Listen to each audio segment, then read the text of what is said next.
Hello there, IELTS students. Welcome to IELTS Podcast. You no longer have to worry, fret or panic about IELTS because we are here to guide you through this test jungle.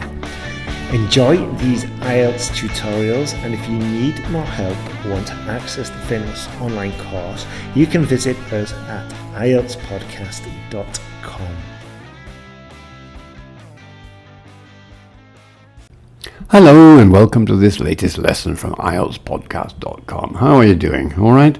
Studying hard for the IELTS exam? It's me again, Rob. I don't know if you remember me. I've been doing a few of these things now over the last couple of years. And I think it's a very good idea to listen into these things. It helps you, it gives you another useful tool to help you with your preparation for the exam.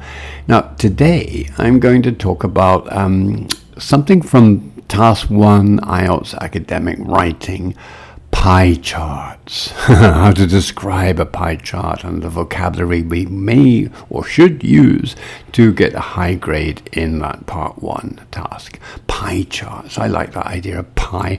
Why don't we call it cake? I don't know. It is like that, isn't it? It's round. It's very easy to understand to some extent, I suppose. We see it very clearly, maybe with different colors, and we can identify each color with a percentage and a name, and it's quite an easy way to show information.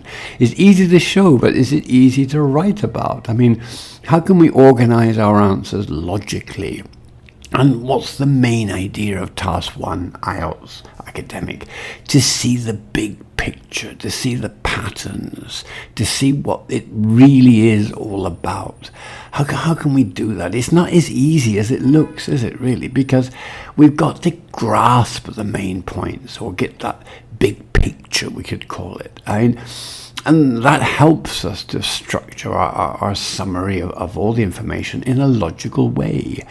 I think the aim, I suppose, with Task 1 is to go for 2 coherent body paragraphs. But to start off we need to ask ourselves some very, very simple but fundamental questions. For example, how many items or categories are there in the chart? We've got to include them all. If there are 3, 4, 5, let's see how many there are by looking at the information. And of course, at first glance, when we look at it for the first time, which item or which category is the largest and which is the smallest? And these are the key details. These are the things that stand out. We've got to look for those things at the very, very beginning. And when we do that, I mean, what we're trying to do is to identify trends, patterns. I mean, what is the pattern there? We're going to try to group similar things together. We're not just going to list them. I mean, one of the ways of making sure that your maximum score in IELTS Task 1 Academic is a 6, to be honest with you, is just to make a simple list. That's not going to get you the higher grades. You've got to see where it's interesting. What is it really all about? Let's take an example. Let's say that we've got a pie chart with different expense items. Let's think of a possible scenario. Okay, we're organizing a concert, an open-air concert. I'm not saying which type of music it is. It could be any type of music that you like. It's a music concert. Okay, the organizers of the concert are estimating how much it all is going to cost. So they're thinking of different expense items. Our pie chart may show, let's say, 3 major expenses and 1 smaller expense. So we've only got 4 things here. The smaller one is the amount of money they're going to spend on the media center, inviting people from the press or from, social media sites to take notes and enjoy the concert themselves and write reports about it. And the bigger ones, the major expenses, are in these areas: security, the staging of the event, paying for all that kind of stuff, and also preparing the site, erecting the stage, the speakers, the lights, etc., etc., etc. So those are the 4 categories. Now, we've got the idea of analyzing it. So what's our second step after we see the big picture? Planning our answer. 20 minutes is recommended as the maximum amount of time we're going to spend on task 1 in IELTS writing. Yes. The first 3, 4, 5 minutes perhaps. Planning. It sounds like a lot of time, but it's time well worth investing in, because that's going to give you the opportunity to really plan an excellent answer. Now, there are some key steps that we need to follow when we're planning this answer. The first one is this. Listen to this. It all sounds very simple, really. Grammar.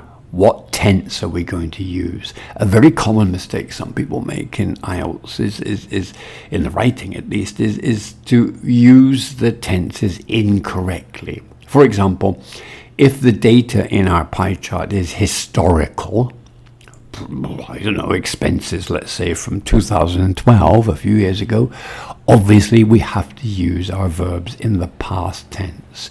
Whereas if it's going to be for something in the future or future trends, we're going to be using the present or the future tense. So we've got to make sure of that. Please ensure that your report accurately reflects the time frame of the data. The other thing is this. We've got to make some kind of summary statement, what we usually call in IELTS the overview. What are the real main points of this? What trends can we see? What is our, if you like, in another sense, our conclusion? Now, we don't have to put that conclusion at the end. Many people put it right at the beginning after they describe, for example, in the first paragraph, a summary, a paraphrase of what the pie chart shows. And then in the second sentence of that first paragraph, we can actually give our overview. We can start it maybe with the word overall. Overall, the pie chart clearly shows that, and then you give your interpretation of the data. Part of what we're talking about there, of course, when I mention paragraph, is paragraph organization. That's the third aspect we have to think about when we're planning our answer. How many paragraphs? 2 paragraphs for the content and 1 paragraph at the beginning to introduce the thing? I would suggest always 3. The first paragraph to summarize what the pie chart is showing, and also to show in that first paragraph what it really means, our overview, and then 2 content paragraphs. For example, if we're thinking about the data in our imaginary pie chart, perhaps the first paragraph to show the major expenses, and then a second body paragraph to show the minor or smaller expenses. Okay? Obviously, if we're thinking of grammar and we're thinking of organization, that's fine. But we also have to think of vocabulary. Vocabulary is so important here. When describing pie charts, we have to use terms like, for example, comparatives, or to show that something is bigger or greater or smaller than another thing. We might be talking about, a majority of, or a minority of, or maybe a larger or smaller part or segment. And verbs, constitutes, accounts for. For example, we might say security accounts for the majority of the expenses. Or let me see, we might also think of, the media center constitutes a smaller segment. Only 12% of the total costs were spent on, I use were because I'm thinking it's happened in the past, were spent on media arrangements, for example. Okay, this will help us to prepare, of course, the essential vocabulary for different parts of the pie chart. So we've got grammar as well here, haven't we? Vocabulary and grammar at the same time. Comparative forms, larger, smaller, more than, less than, for highlighting differences between things. As well as, of course, using percentages and fractions. Let's say, for example, that, the larger expense items, if we count them all up, it comes to 73% or something like that. So we could say, instead of 73%, 3/4 or almost 3/4 of the expenses, for example. So we have to vary it, of course. I mean, we're looking for variation, but we're looking for accuracy as well. Okay. Obviously, step 3 is actually writing the report itself. After spending about 5 minutes planning, we start writing. If we've got a good plan, a plan where we've given some thought to everything, that will lead to a much clearer and more effective report. The quality of your thinking reflects in your writing. I mean, take it easy here. Don't rush into it. Don't just look at the pie chart and immediately start writing because you think, oh my God, I've only got 19 minutes left. No, don't worry about that. You'll have enough time. It's only a minimum of 150 words. You'll probably be writing about 180, I would think. Usually it works out a bit more. Try for more, not less. Not too much. You don't have to write because you've only got a maximum of 20 minutes on this, more or less, no? Because we want to spend more time on task 2, around 40 minutes. Okay? Right. Now, the other point here, of course, is being very precise and being at the same time well, let me say it like this: we've got to think of the different proportions and the percentages in these that are shown in the pie chart, and how to actually describe these things effectively, particularly in academic writing, is extremely important. And that is basically the idea of this. I mean, what is in the mind of the examiners who create the IELTS exam? They want to know in the academic part if you are ready to take on academic studies, usually, mainly, not always, in sciences and social sciences, also in humanities. It could also be very, very importantly used, this kind of description. You don't have to be perfect, but, do you have at the moment the potential to be successful in writing academic English? Is something we're learning all the time. Even native speakers take a long time to learn these things. We don't do it overnight. So we're on a road, we're on a journey here towards being able to express ourselves well in an academic context. To do it, we're making a start with IELTS, if you like, describing things like this, using superlatives, comparatives, fractions, and things like this when we're describing our pie chart. Let's take 3 or 4 of these different aspects. Superlatives. Obviously, if you're talking about superlatives, you're highlighting the extremes. I mean, superlatives are essential when identifying the largest or smallest segments in a pie chart. Phrases like the largest portion, the smallest fraction, the most significant share are useful for us.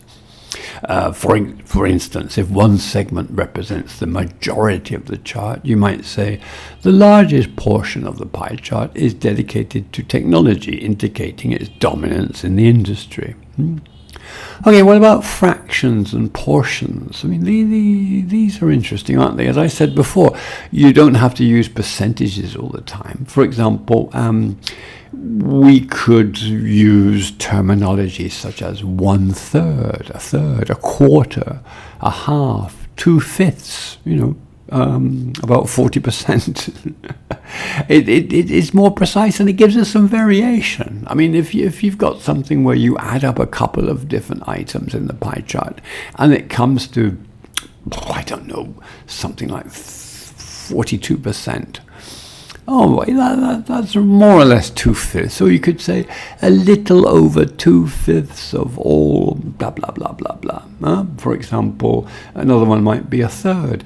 Let's take an example. Approximately 1/3 of the pie chart is occupied by healthcare services, illustrating its substantial role in the budget. Yes, approximately 1/3. We're dealing with approximations here. We're not being exactly precise all the time, because these are ways we're going to use when we're writing and also speaking, giving an oral presentation, for example. You're showing the details perhaps to an audience, or there is the information on the page, and the reader can see that it's exactly 35%, but we're calling it approximately 1/3 instead of 35%. Okay?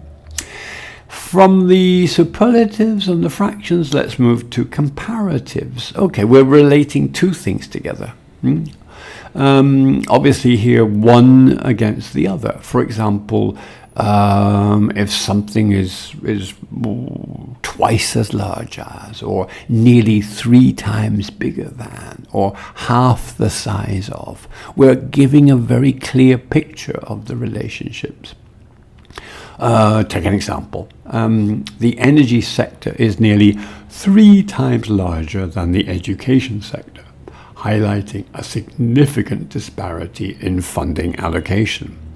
So we've got, I don't know, let's say that one sector, the education sector, represents 21%, whereas the energy sector is 59%. So we think 21 multiplied by 3 is 63. This is 59. Yes, nearly 3 times larger. So we're thinking of twice as, 3 times, or maybe even in some cases 4 times. But that would be a lot, right? So let's look at a couple of tips for writing comparative descriptions. Understanding, for example, ratios. We're all different. Some of us see these things very clearly. Others find it a little bit trickier. It depends what our interests are, what our background is. But, look at it. Look for variations. Play the game yourself. Look at pie charts. Look at the percentages. Immediately start thinking, when you're practicing for IELTS, how you could change those percentages into ratios. Twice as, nearly 3 times as big as, less than half the size of, for example. So we've got this idea of ratio, proportions. Play around with it, experiment. Then when you come to the exam, you're so used to doing those things, it will come as we say, second nature. Okay. It's also important here because the examiner will be looking out for your accuracy, telling the truth. Don't get it wrong. Be precise with your language. So we've got to get it grammatically correct, but we also have to reflect exactly what it says in the pie chart. I mean, if one segment is double another, use twice as large as. If it's close to 3 times, but not quite, nearly 3 times larger is a good way of doing it. But don't get it wrong. You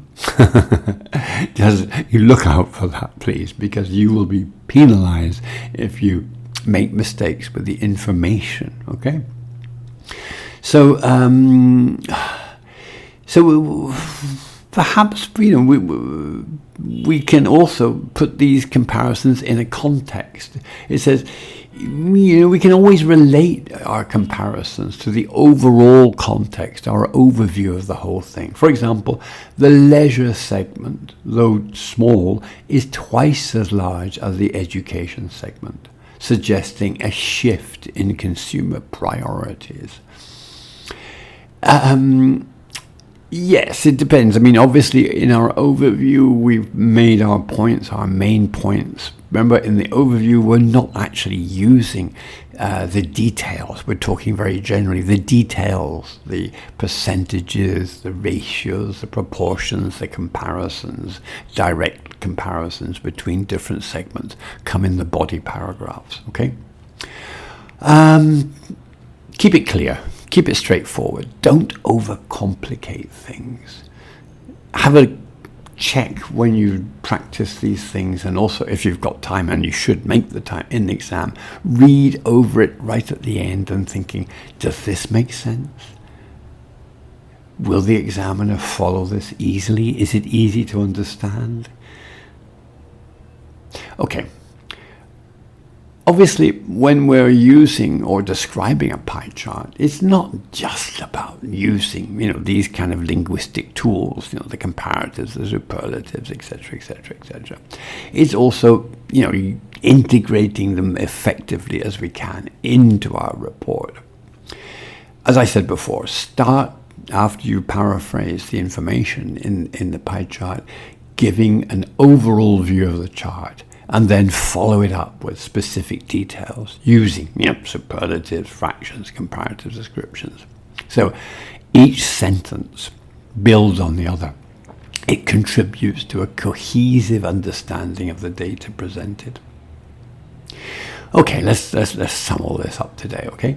In conclusion, the language used to describe pie charts plays a pivotal role, an absolutely essential role in conveying clear, accurate and insightful information. I love that word, insightful, where you can see through the details into the essence of what something really means. If we can be very confident by mastering the use in grammatical terms of superlatives, fractions, portions, comparative descriptions, we're on the road to success. We can effectively communicate using that type of language to describe this type of information contained in a pie chart. Academic purposes, business purposes, of course, and business people are using pie charts and talking about this kind of thing every day of the week, correct? Professional presentations, and even these days, let's be honest, in humanities, it doesn't matter if we're talking about, even in literature, you could often see these things, It's coming more into play because we are using the kind of what we used to call in the old days a kind of scientific approach to all kinds of things these days. We need evidence, we need information. Where is it? How can we represent it? Graphically in a pie chart is a very simple and very effective way of presenting information. So we need to transform that graphic information very often into a report, a written report, an oral report. Here we're talking, of course, in IELTS writing about a written report. These tools we've got, these linguistic tools, are invaluable for anyone looking to do this kind of stuff. To take data and transform it into another form. Graphic, visual data into written data. Another type of visual data, but in a very, very different sense. So one of my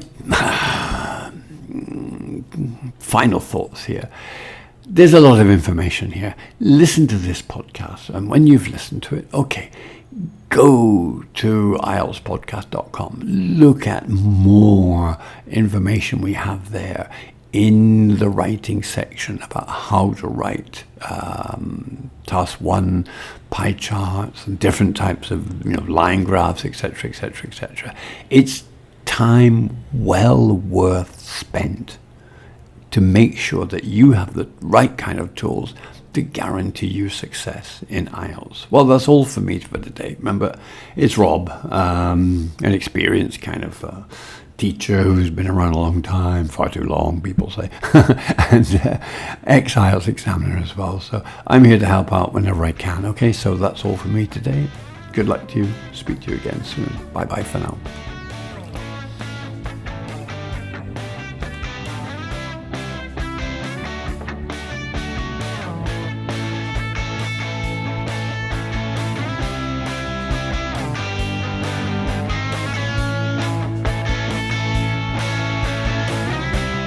Thanks for listening to IELTSPodcast.com.